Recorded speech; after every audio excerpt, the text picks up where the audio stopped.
ओम नमो भगवते वासुदेवाय।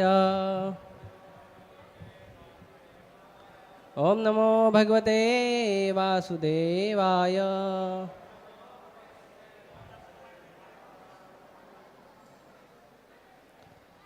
तो प्रतिदिन की भांति आज भी हम श्रीमद् भगवद गीता से पढ़ेंगे और आज का विषय है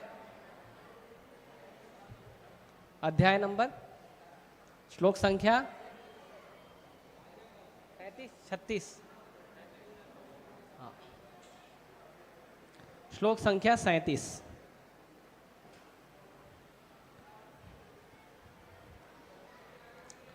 यत् अग्रे विषम इव परिणामम् एवं अमृतोपमम् तत्सुखं सात्विकं प्रोक्तम् आत्मबुद्धि प्रसादजम्। यदग्रे विषमिव परिणामे अमृतोपमम् तत्सुखं सात्विकं प्रोक्तम् आत्मबुद्धि प्रसादजम्। यदग्रे विषमिव परिणामम् एवं अमृतोपमम् तत्सुखं सात्विकं प्रोक्तम् आत्मबुद्धि प्रसादजम्।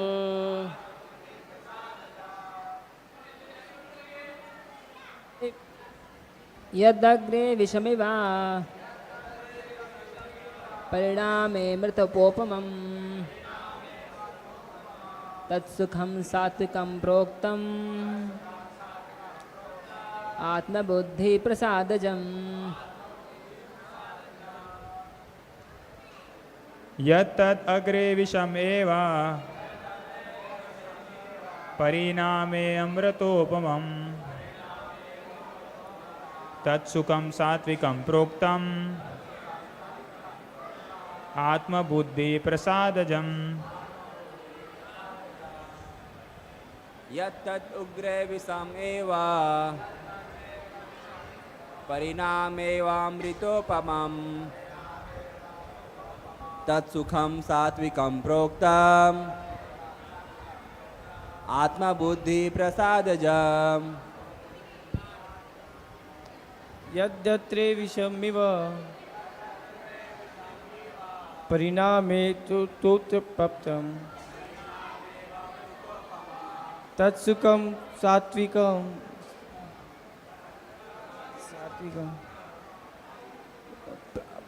प्रकृतम् आत्मबुद्धि प्रसादजम्।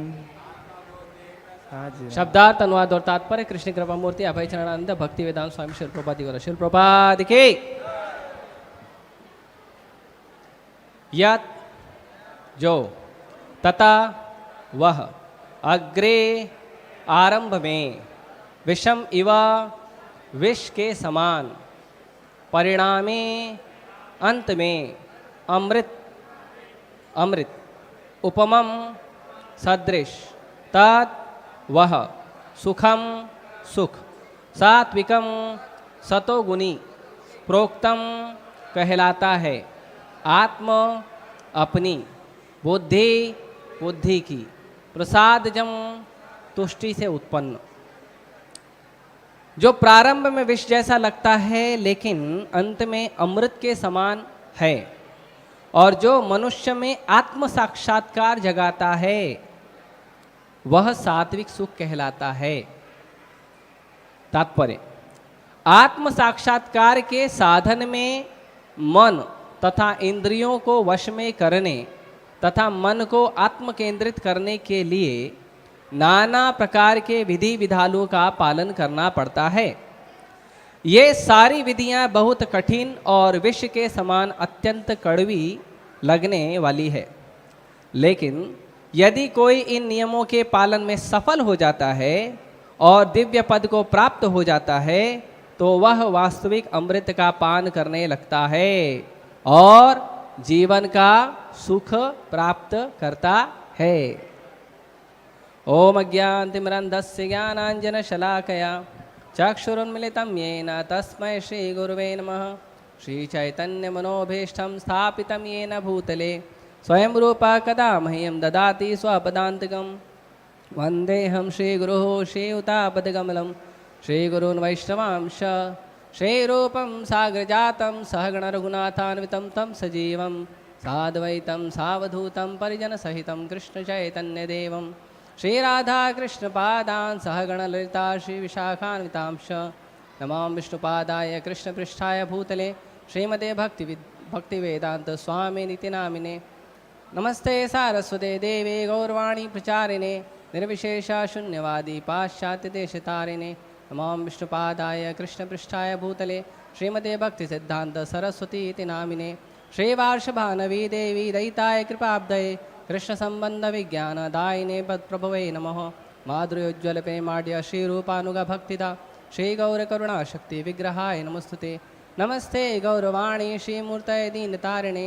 रूपानुगा विरुद्धापसिद्धान्तध्वान्तहारिणे नमो गौरकिशोराय साक्षात् वैराग्यमूर्तये विप्रलम्बरसाम्बोधे पादाम्बुजाय ते नमः नमो भक्तिविनोदाय सच्चिदानन्दनामिने गौरशक्तिस्वरूपाय रूपानुगावराय ते गौर आविर्भाव भूमे स्वं निर्दिष्ठा सज्जनप्रिय वैष्णव सार्वभौम श्रीजगन्नाथाय ते नमः वाञ्छाकल्पतरुभ्यश्च कृपा सिन्धुभ्यैव च पतितानां पावनेभ्यो वैष्णवेभ्यो नमो नमः नमो महावदन्याय कृष्णप्रेमप्रदायते कृष्णाय कृष्णचैतन्य नाम्ने गौरतुषे नमः पंचतत्वात्मकं कृष्णं भक्तरूपस्वरूपकं भक्तावतारं भक्ताख्यं नमामि भक्तशक्तिकं हे कृष्ण करुणा सिन्धु दीनबन्धु जगत्पते गोपेश गोपिकाकान्त राधाकान्त नमस्तुते जयतां सुरतरोर्पङ्गो मम मन्दमतिर्गति मत्सर्वस्य पादाम्भोजो राधामदन मोहनो दिव्यद्वृन्दारण्यकल्पद्रुमादः श्रीमद्रत्नागार सिंहासनस्थौ श्रीमद्राधाशीलगोविन्ददेवो प्रेष्ठालिभिसेवमानोस्मरामि श्रीमान् रासरसारम्भी वंशीवट्तटस्थः कर्षणवेणुस्वनैर्गोपी गोपीनाथाय श्रीयस्सुनः तप्तकाञ्चन गौराङ्गी राधे वृन्दावनेश्वरी वृषभानुसुते देवी प्रणमामि हरिप्रिये जय श्रीकृष्ण चैतन्य प्रभु नित्यानंद श्री अद्वैत गदाधर शिवासादि गौरभक्तवृंद हरे कृष्णा कृष्णा कृष्णा हरे हरे हरे राम राम राम हरे हरे।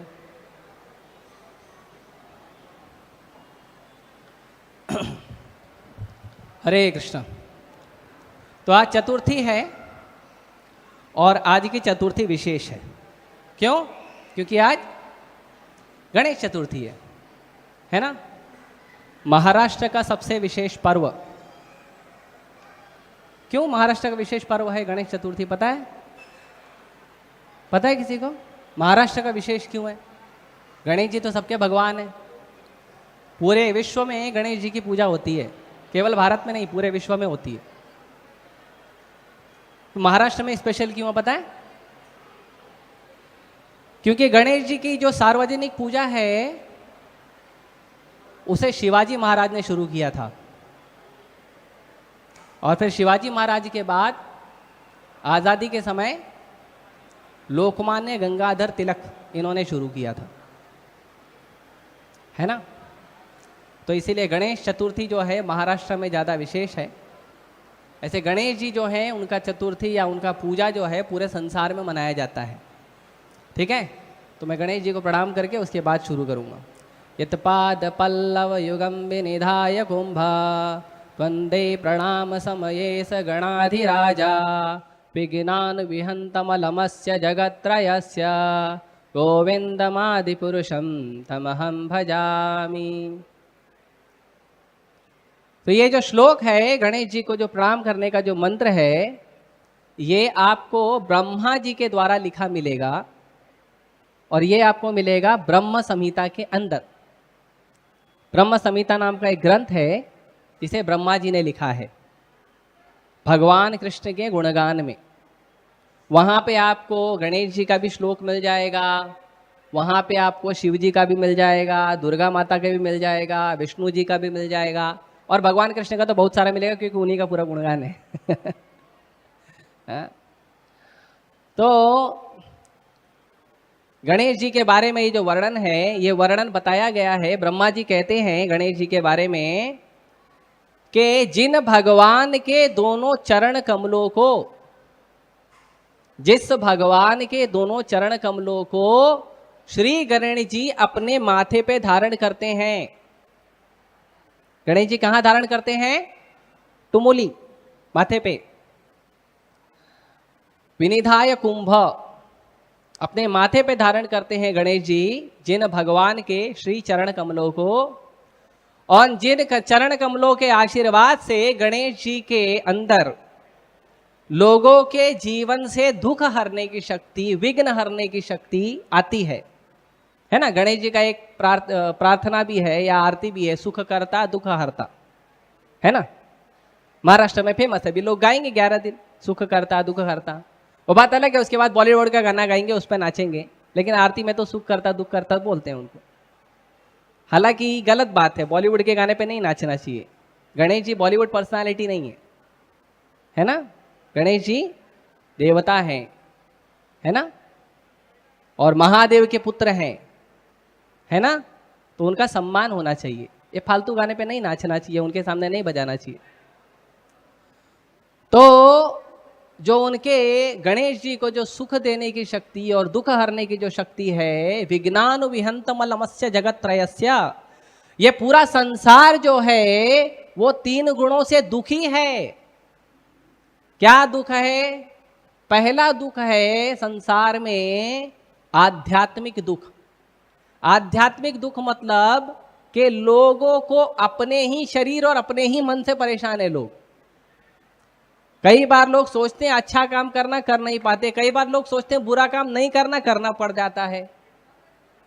और मन तो इतना उनको यातना देता है, बहुत घुमाता है। जो इच्छा हो करने की वो होता नहीं है, तो मन उसको और परेशान करता है, नालायक तू कर नहीं पाया।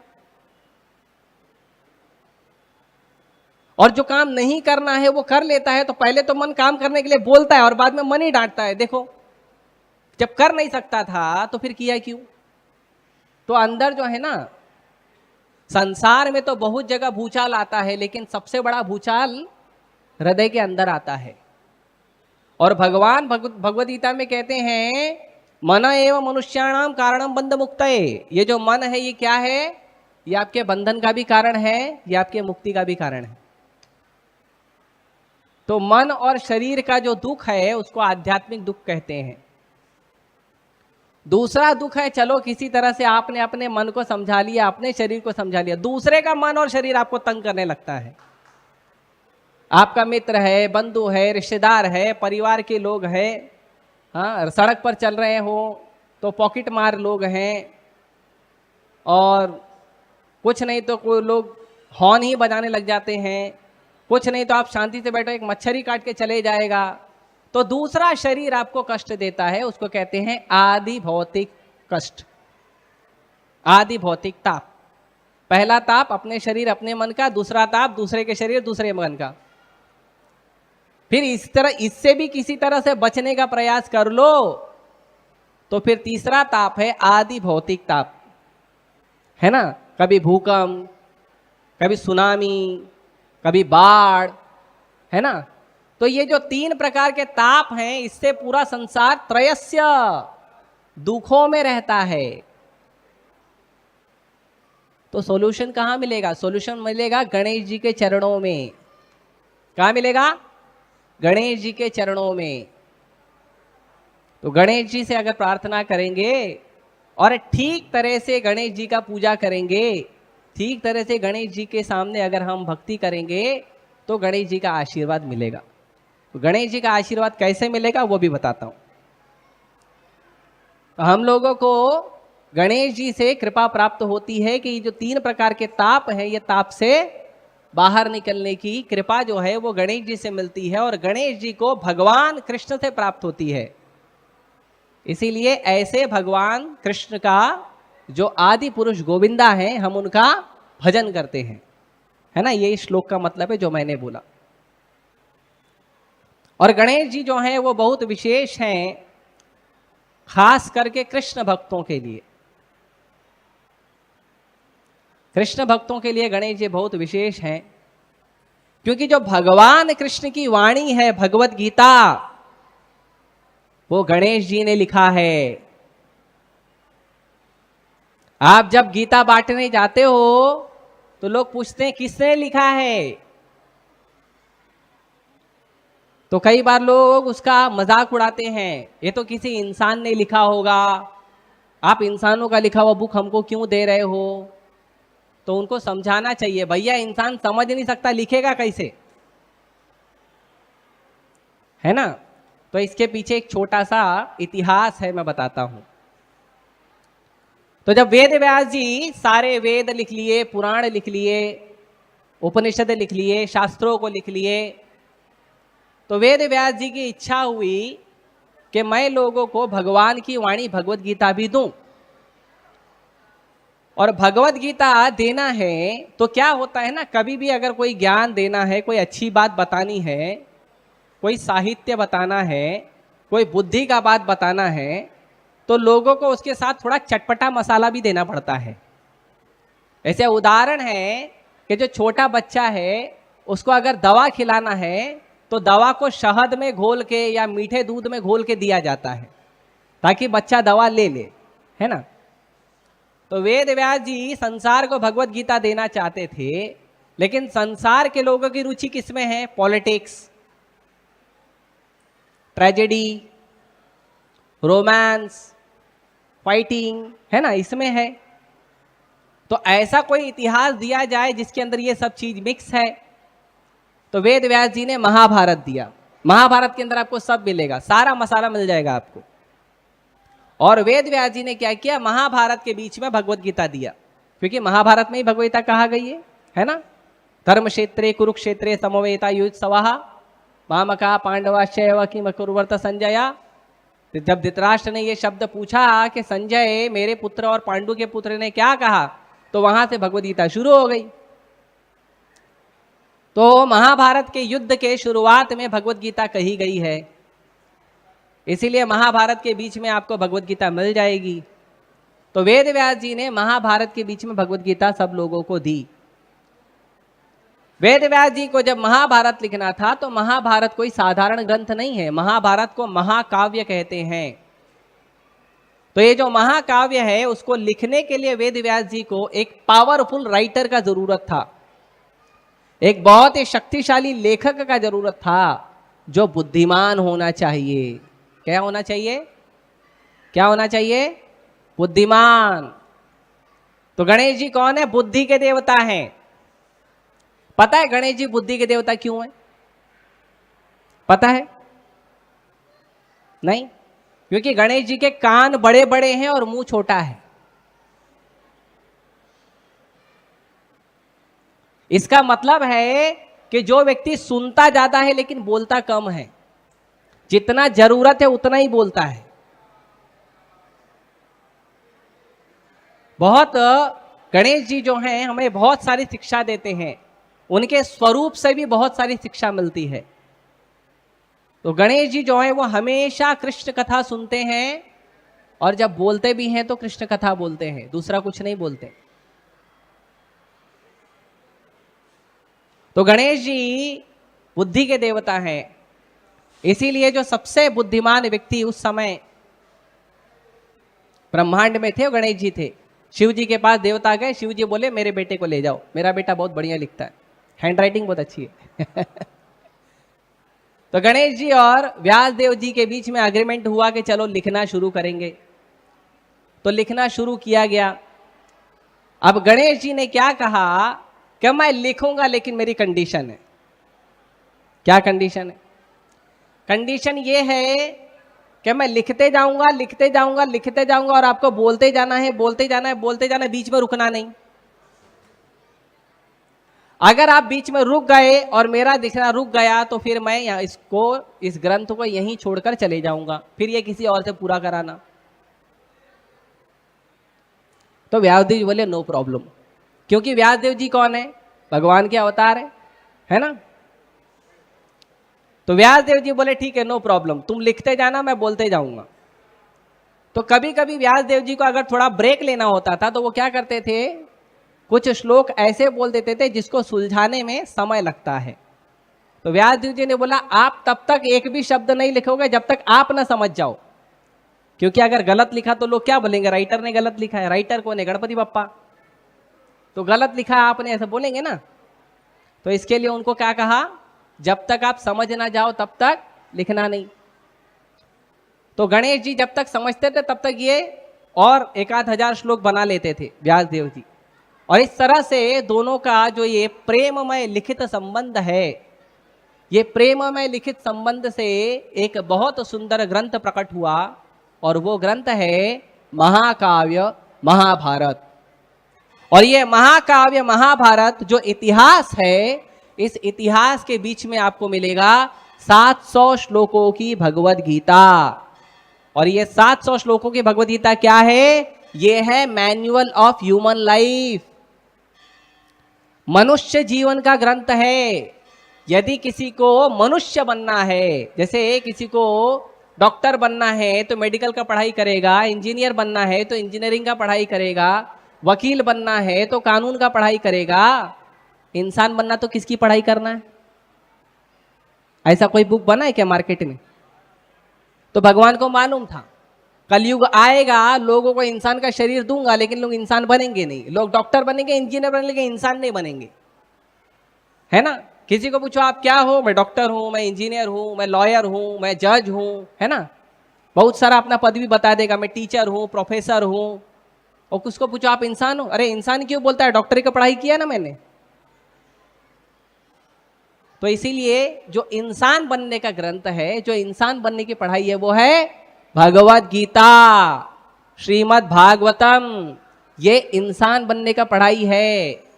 इसमें भगवान ने आपके बारे में बोला है और इसको लिखने का काम किया है भगवान श्री गणेश ने। गणेश जी ने लिखा है भगवद गीता को। इसीलिए अगर किसी ने आपको पूछा कि भगवद गीता किसने लिखा है, तो क्या बोलोगे? गणेश जी ने लिखा है। ठीक है, अगली बार से याद रखना। तो इसीलिए ये आज का दिन बहुत विशेष है, हमारे लिए भी उत्सव का पर्व है। और आप देखेंगे यहाँ पे पीछे की ओर दर्शन करते हुए जब आप जाएंगे तो यहाँ पे डायरमा बना है, जहाँ पे व्यास देव जी और गणेश जी बैठकर महाभारत लिख रहे हैं और उसी में भगवद गीता जैसे महान पवित्र ग्रंथ को लिखा गया है। और इस ग्रंथ को गणेश जी ने लिखा है हम लोगों के लिए। तो गणेश जी, ये जो गणेश चतुर्थी हम मना रहे हैं, या गणेश जी से आपको प्रेम है, या गणेश जी की आपकी भक्ति करना चाहते हो, तो सबसे अच्छा तरीका है भगवद गीता पढ़ो और भगवद गीता बांटो। अगर आप भगवद गीता पढ़ते हो और भगवद गीता बांटते हो तो गणेश जी आपसे सबसे ज्यादा प्रसन्न होंगे, गारंटी। क्योंकि गणेश जी बुद्धि के देवता हैं और गणेश जी अगर देखेंगे कि आप बुद्धि लेने का प्रयास कर रहे हैं तो बहुत खुश होंगे और आपको बहुत सारा आशीर्वाद देंगे। अगर आप भगवद गीता पढ़ोगे और भगवद गीता का प्रचार करोगे, लोगों को बांटोगे। किसी को गिफ्ट भी देना है तो आप इस्कॉन में आइए, इस्कॉन से भगवद गीता लीजिए और ले जाके लोगों को भगवद गीता गिफ्ट कीजिए। और भगवद गीता कौन सी गिफ्ट करोगे? जो गणेश जी ने लिखा है, Bhagavad Gita as it is. Ganesh ji ने कौन सा गीता लिखा? एज इट इज, जैसा है वैसा ही लिखा ना, जैसा भगवान बोले वैसा लिखा। और इस्कॉन में भी आपको कौन सा गीता मिलेगा? Bhagavad Gita as it is, no change. ठीक है, तो इसीलिए ये जो महापर्व है, इस महापर्व को बड़े आनंद से मनाने के लिए आप सभी से निवेदन है कि आप सभी आज भगवद गीता ले लीजिए और भगवद गीता का प्रचार करिए, इसको वितरण करिए, लोगों को समझाइए, लोगों से निवेदन करिए कि गीता पढ़ो। गीता पढ़ने से ये जो 11 दिन है ना, ये 11 दिन बैठकर गणेश जी का पहले पूजा करो, आरती करो, धूप करो, नैवेद्य करो और उसके बाद आरती पूजा के बाद बॉलीवुड के गाने पे नाचना नहीं, उधर बैठ के गीता पढ़ना। ठीक है, नहीं तो फिर हम सुनते हैं, ठीक है पूजा भजन हो गया गणेश जी का, अभी चालू करो, तो अभी अलग अलग बजाते हैं गाने, तो अच्छा नहीं है। गणेश जी को वो सब गाना पसंद नहीं है। गणेश जी आध्यात्मिक है ना, देवता हैं, आध्यात्मिक हैं, तो उनके लिए आध्यात्मिक आनंद होना चाहिए, उनके लिए म्यूजिक भी आध्यात्मिक होना चाहिए, है ना। तो आध्यात्मिक म्यूजिक थोड़ी मिलता है बॉलीवुड के गाने में, या जो हमारे म्यूजिक एल्बम्स होते हैं वो थोड़ी आध्यात्मिक है। आध्यात्मिक मतलब आरती का गाना बजाइए, पूजा का गाना बजाइए, कीर्तन बजाइए, बेस्ट है। हरे कृष्ण महामंत्र बजाइए, हरे कृष्णा कृष्णा कृष्णा हरे हरे, हरे राम राम राम हरे हरे। हरे कृष्ण महामंत्र क्या है? हरे कृष्ण महामंत्र संपूर्ण आध्यात्मिक महामंत्र है। गोलोकेरा प्रेमाधाना हरि नाम संकीर्तन। तो हरे कृष्ण महामंत्र बजाइए, और हरे कृष्ण महामंत्र के आपको हजारों ट्यून मिल जाएगी इस्कॉन में, आप YouTube से भी ले सकते हो, बहुत सारे अलग अलग तरीके हैं। तो गणेश जी को प्रसन्न करने के लिए ये सारे कार्य करिएगा। अगले 11 दिनों में जो भी आप प्रयास करेंगे, ये मेरा निवेदन है। और अभी मैं आता हूं आज के श्लोक पे, जहां पे भगवान कह रहे हैं कि जो सात्विक लोग होते हैं, वो सात्विक लोगों का जो सुख है, जैसे हर व्यक्ति सुख की तलाश में है ना। हमारा जीवन का जो उद्देश्य है वो क्या है? सुख प्राप्त करना, और कुछ नहीं चाहिए। सुख मिल गया तो सब मिल गया, है ना। तो इसके लिए हमारे जीवन का जो उद्देश्य है सुख प्राप्त करना, वो सुख को, सही सुख कौन सा है, अच्छा सुख कौन सा है, तो वो आज के श्लोक में प्रभुपाद जी अनुवाद में बता रहे हैं। और भगवान बताते हैं कि जो सबसे अच्छा सुख है वो कैसा होता है? वो होता है शुरू में कड़वा, शुरू में होता है विष जैसा, इतना कड़वा होता है कि मन ही नहीं करता उसको लेने का। जैसे एक छोटा सा उदाहरण देता हूं। आप सब खाना खाते हो ना, खाना खाते हो, प्रसाद लेते हो, लेते ही रहोगे दिन में 3 बार या 2 बार या 4 बार, जैसा जिसका होगा, अपना अपना हिसाब। आपको पता है जब कोई व्यक्ति खाना खाता है ना, तो खाने में सबसे पहले कड़वा खाना चाहिए। पता है आपको? नहीं पता? खाने में सबसे पहले कड़वा खाना चाहिए। कड़वा खाने से हमारे शरीर में बहुत सारे रोग समाप्त होते हैं, हमारी रोग प्रतिकारक शक्ति बढ़ती है खाने में। इसीलिए सबसे पहले कड़वा, कुछ कड़वा खाना चाहिए। भगवान चैतन्य महाप्रभु का जो फेवरेट सब्जी है वो है शुक्ता। शुक्ता जो है कड़वा सब्जी है। इसीलिए पहले के लोग बुद्धिमान थे, वो टूथपेस्ट नहीं रगड़ते थे, वो दातुन रगड़ते थे जो पहले से ही कड़वा है। तो दातुन रगड़ने में दोनों काम हो गया, एक तो दांत भी साफ हो गया, दूसरा कड़वा आहार भी हो गया। उसके बाद वो भोजन लेते थे। तो किसी भी चीज को अगर आप कोई भी अच्छा कार्य कर रहे हो जो बहुत अच्छा है, तो वो शुरू में होगा बहुत कठिन, शुरू में होगा सबसे कड़वा। और कैसा कड़वा होगा? भगवान कहते हैं जहर जैसा होगा। अभी जहर कोई पीता है क्या? किसी को बोलो आओ मेरे घर में, थोड़ा मैं आपको बहुत बढ़िया भोजन कराऊंगा, रसगुल्ला रसमलाई सब खिलाऊंगा। ठीक है, चलो आ गए, तो सबसे पहले एक कटोरा उनको दे दो। ये क्या है ना, ये जहर है, पहले जहर खाओ फिर हम आपको खिलाएंगे। जहर मत दो, उसको करेले का रस दे दो। उसको बोलो पहले करेले का रस ले लो, आपका इम्यूनिटी पावर अच्छा हो जाएगा, आपका जो पाचन शक्ति बढ़िया हो जाएगा, फिर हम आपको खिलाएंगे। खाएगा वो? नहीं खाएगा। आजकल तो प्रतिष्ठा हो गई है, चाय नहीं पूछा। तो जो अंग्रेज देके गए हैं, चाय अंग्रेज देके गए हैं ना, चाय थोड़ी हम पीते थे पहले। भारत में कोई चाय पीता था पहले? नहीं। 300 साल पहले कौन चाय पीता था? है कोई इतिहास? शिवाजी महाराज चाय पीते थे? हाँ, नहीं ना, कोई इतिहास नहीं है। शिवाजी महाराज चाय पीते थे या उस समय के, या हमारे तुकाराम महाराज चाय पीते थे? है कोई इतिहास? नहीं है। हम चाय पीते हैं और चाय नहीं पूछा। देखो उसको आप रबड़ी खिला दो, रसगुल्ला खिला दो, मिठाई खिला दो, बर्फी खिला दो, काजू कतली खिला दो, सब खिला दो, समोसा खिला दो, लेकिन क्या बोलेगा? देखो सब खिलाया लेकिन चाय नहीं पूछा। अरे इतना टंकी भर के खाया फिर बोलते चाय नहीं पूछा।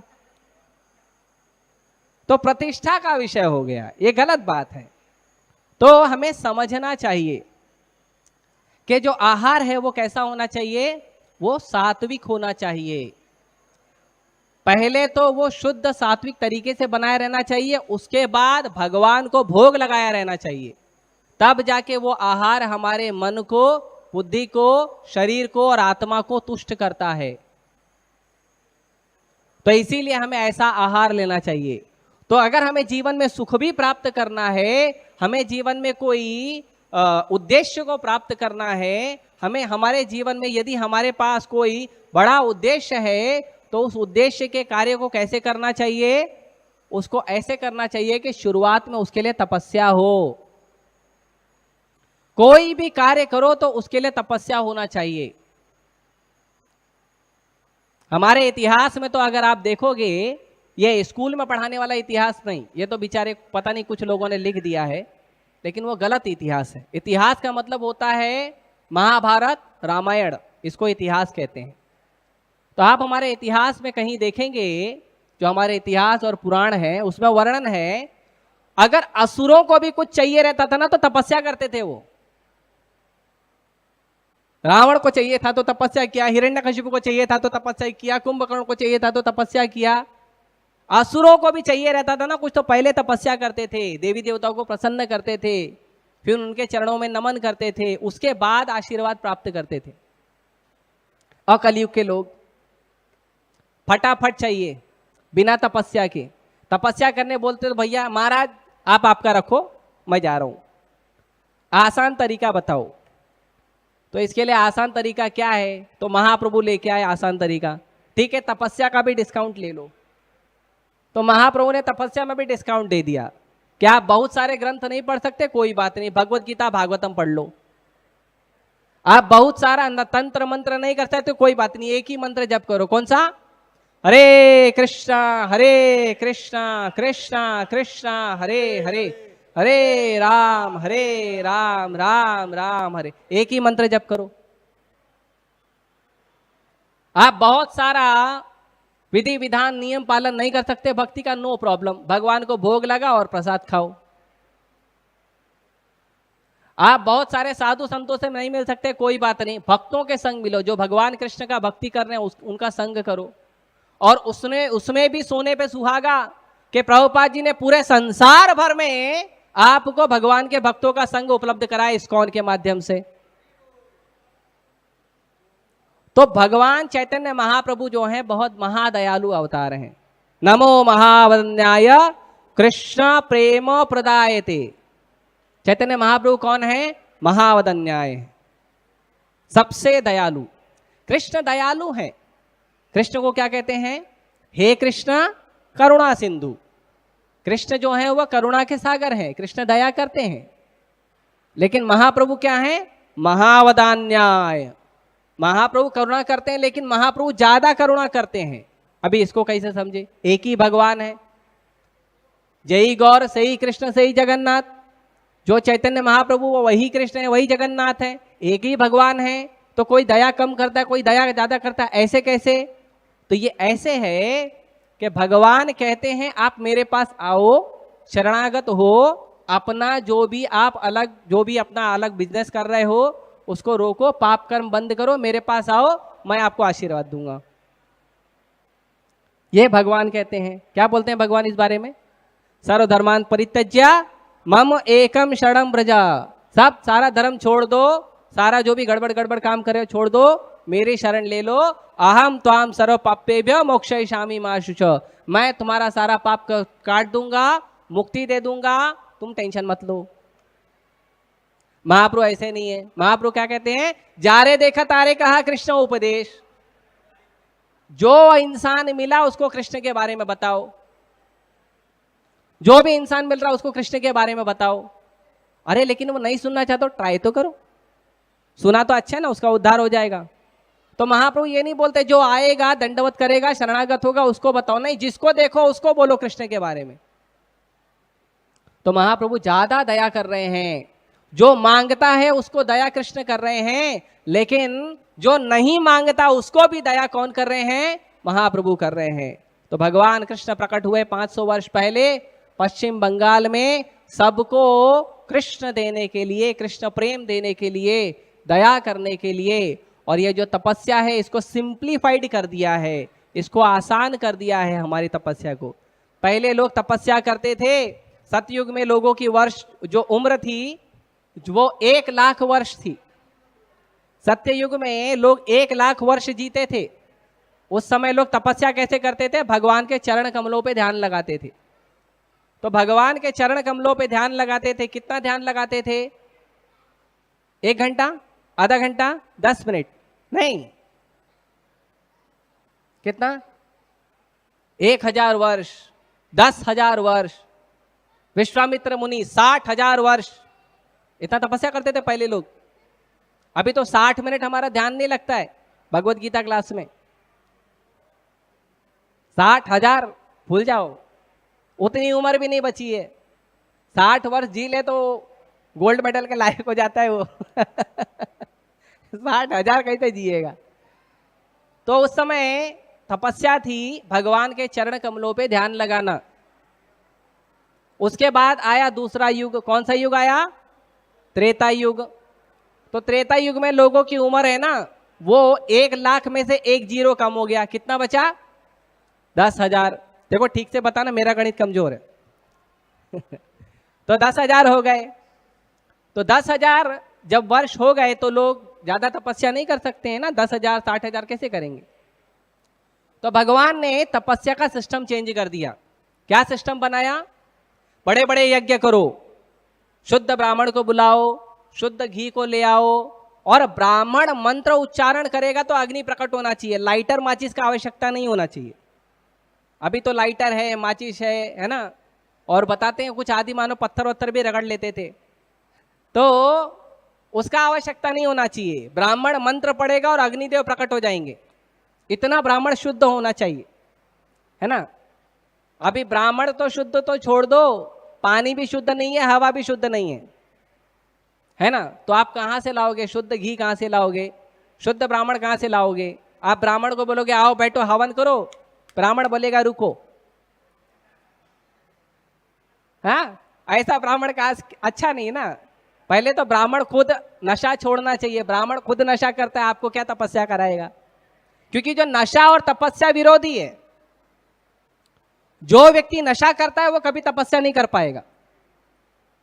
तपस्या धर्म का एक स्तंभ है, और नशा करने वाला उस धर्म के स्तंभ को कमजोर करता है। जो व्यक्ति नशा करता है वो कभी तपस्या नहीं कर सकता। धर्म के 4 स्तंभ है। क्या है? सत्य, दया, तप और शौच। तो सत्य बोलने का मतलब होता है गैम्बलिंग नहीं करना। आप देखो, जो व्यक्ति गैम्बलिंग करता है वो पक्का झूठ बोलेगा, पक्का झूठ बोलेगा। आप कितना भी उसको सत्यवादी हरिश्चंद्र का टैग दे दो, झूठ बोलेगा ही। तो उससे सत्य जो है कमजोर होता है। दया दूसरा, धर्म का दूसरा स्तंभ है दया। दया कैसे कमजोर होती पता है? जो व्यक्ति मांस खाता है, जो व्यक्ति साधारण जीवों पे दया नहीं करता है, जो व्यक्ति श्रावण में गणेश जी के 11 दिन, दुर्गा माता के 9 दिन मांस हाथ नहीं लगाएगा। नहीं नहीं, गणेश जी नाराज हो जाएंगे, दुर्गा माता नाराज हो जाएंगे, शिव जी नाराज हो जाएंगे। बाकी दिन बोलेगा चलो पार्टी करते हैं।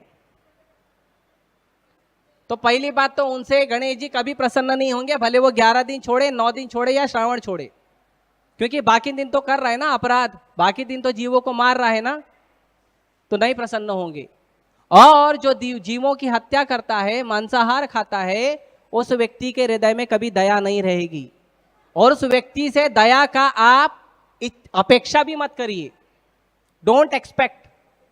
इसीलिए आजकल संसार में दया कम होते जा रही है, क्योंकि मांसाहार बढ़ रहा है।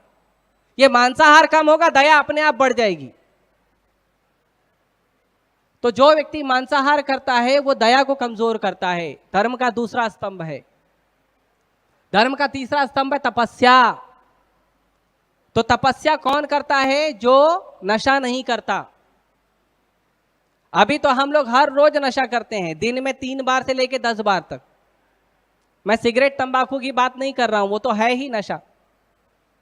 हम लोग चुस्की लेते हैं चाय की, कॉफी की, वो भी नशा है।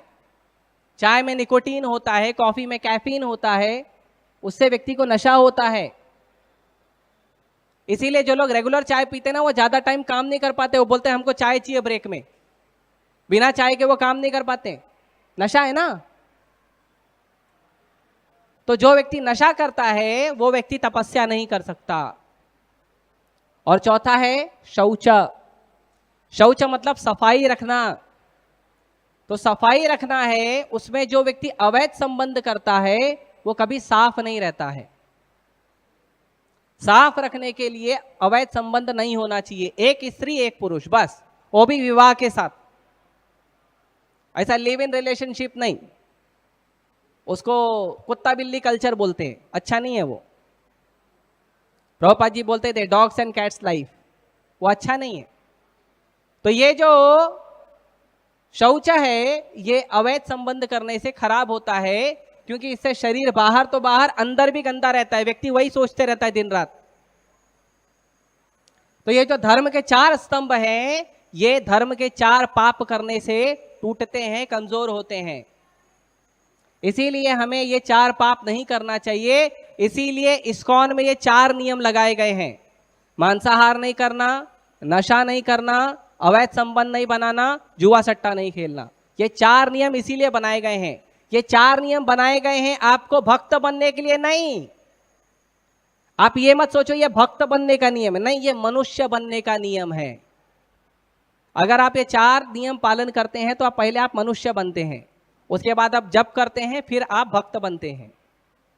ठीक है, तो इसीलिए तो जो तपस्या है वो बहुत महत्वपूर्ण है, और किसी भी कार्य को करने के लिए तपस्या करना ही चाहिए। आप देखो, आपको एक साधारण से डिग्री लेनी है, बीकॉम, एमकॉम, डॉक्टर का या कुछ, उसके लिए कितना तपस्या करना पड़ता है? 15 साल, 20 साल, 25 साल, 30 साल पढ़ाई करते हो तब जाके एक पेपर मिलता है, this is certified by so and so organisation, कि ये XYZ आदमी जो है वो डॉक्टर बन गया, लॉयर बन गया या कुछ बन गया। तपस्या करना पड़ता है। हमारे जेब में पैसा आए तो जो दिहाड़ी मजदूर है वो 12-12 घंटा, 16-16 घंटा काम करते तब जाके दिन का पैसा मिलता है। महीने की सैलरी कब मिलती है? जब 1 महीना तपस्या करते हो, हर रोज ट्रेन में धक्के खा के, बस में धक्के खा के, ट्रैफिक में पौ पौ करके, उसके बाद जाके हमको 1 महीने बाद थोड़ा पैसा मिलता है, और वो भी 4 दिन में गायब। और अगर कोई बिजनेसमैन है तो उसको तो साल भर वेट करना पड़ता है नेट प्रॉफिट, ग्रॉस प्रॉफिट का, तब जाके उसको थोड़ा धन मिलता है। तो संसार की भौतिक वस्तु को प्राप्त करने के लिए जब तपस्या करना है तो आप सोचिए आत्म साक्षात्कार के लिए भी तपस्या करना जरूरी है। हम लोग रोज तपस्या कर रहे हैं, रोज तपस्या कर रहे हैं, रोज कुछ ना कुछ प्रयास कर रहे हैं। एक छोटे से बच्चे को अपने जीवन का आश्रय बनाने के लिए, या उस बच्चे को बड़ा बना के संसार में, समाज में अच्छा व्यक्ति बना के खड़ा करने के लिए भी माता पिता का 20-20 साल खत्म हो जाता है, तपस्या करना पड़ता है, तब जाके बच्चा लायक का बनता है। तो तपस्या करना पड़ता है। तो वैसे ही जब हम इतनी सारी तपस्या कर ही रहे हैं पैसा कमाने के लिए, पढ़ाई कमाने के लिए, नाम कमाने के लिए, लोग देखो बेचारे YouTube पे, Instagram पे रील बनाने के लिए कितना तपस्या करते हैं। वो 30 सेकंड का, 15 सेकंड का रील बनाने के लिए बेचारे 2-2 घंटा मेहनत करते हैं। अच्छा वाला कैमरा लाएंगे, अच्छा वाला माइक लाएंगे, फिर थोड़ा नाचना सीखेंगे। भाई नाचना कैसे सीखा जाता है, बहुत सीखना पड़ता है, बहुत मेहनत करना पड़ता है, तब जाके वो 15 सेकंड 30 सेकंड का जो है रील बनता है। उसके लिए भी तपस्या है ना। तो आप सोचिए संसार में कुछ भी प्राप्त करना है तो तपस्या करना पड़ेगा। उसी प्रकार आत्म साक्षात्कार के लिए ये जो मनुष्य जीवन हम प्राप्त किए हैं, ये मनुष्य जीवन को सार्थक करने के लिए, ये मनुष्य जीवन मिला है, और भगवान के चरण कमलों तक पहुंचाने के लिए हमको तपस्या करना चाहिए। भगवान ऋषभदेव के रूप में कहते हैं तपो दिव्यम, तपस्या करो, लेकिन कौन सी करो? दिव्य तपस्या करो।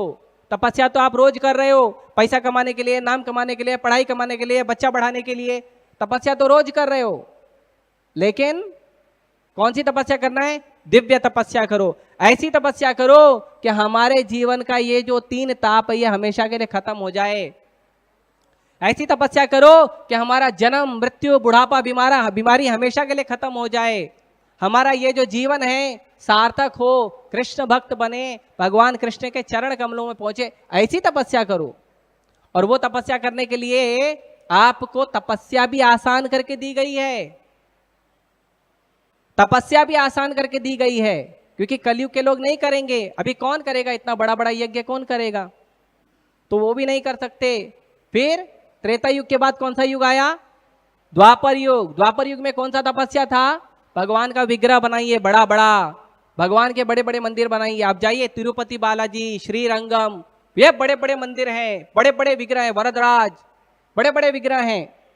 तो भगवान का बड़ा बड़ा विग्रह बनाओ, बड़ा बड़ा भगवान का मंदिर बनाओ, अच्छा अर्चा विग्रह पूजा करो, उससे भगवान प्रसन्न होंगे। ये द्वापर युग का था।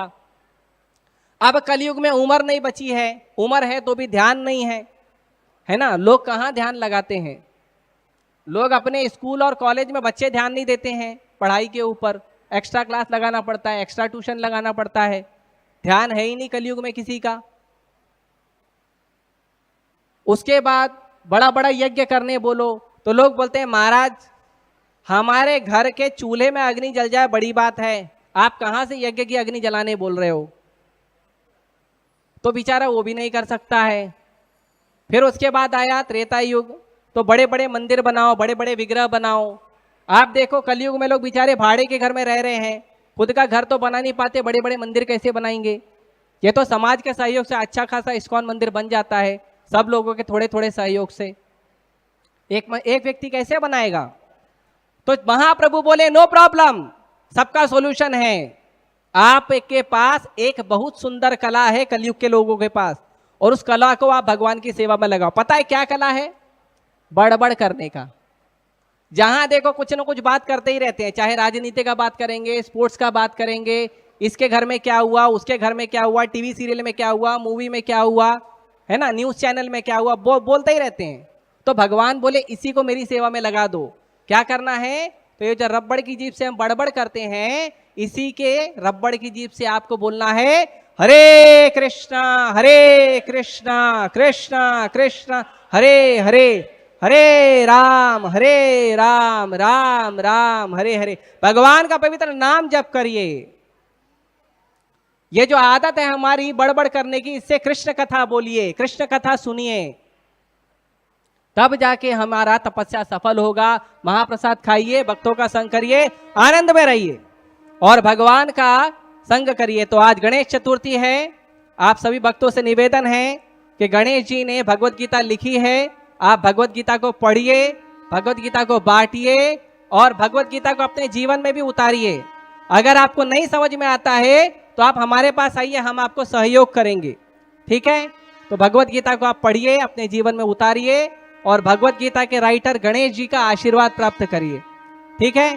तो हम यहीं रोकते हैं, आप सभी भक्त खड़े हो जाइए। अभी भगवान प्रकट होने वाले हैं, तो हम भगवान का स्वागत करेंगे हरे कृष्ण महामंत्र के द्वारा। बोलिए हरे कृष्णा कृष्णा कृष्णा हरे हरे, हरे राम राम राम हरे हरे। जय श्रीमद श्री श्री राधा रास बिहारी भगवान के, श्री श्री सीताराम लक्ष्मण हनुमान के, श्री श्री गौनिताय भगवान के, भगवत वाणी भगवत गीता के, श्री गणेश जयंती महामहोत्सव के, श्रील प्रभुपाद के। हरे कृष्णा।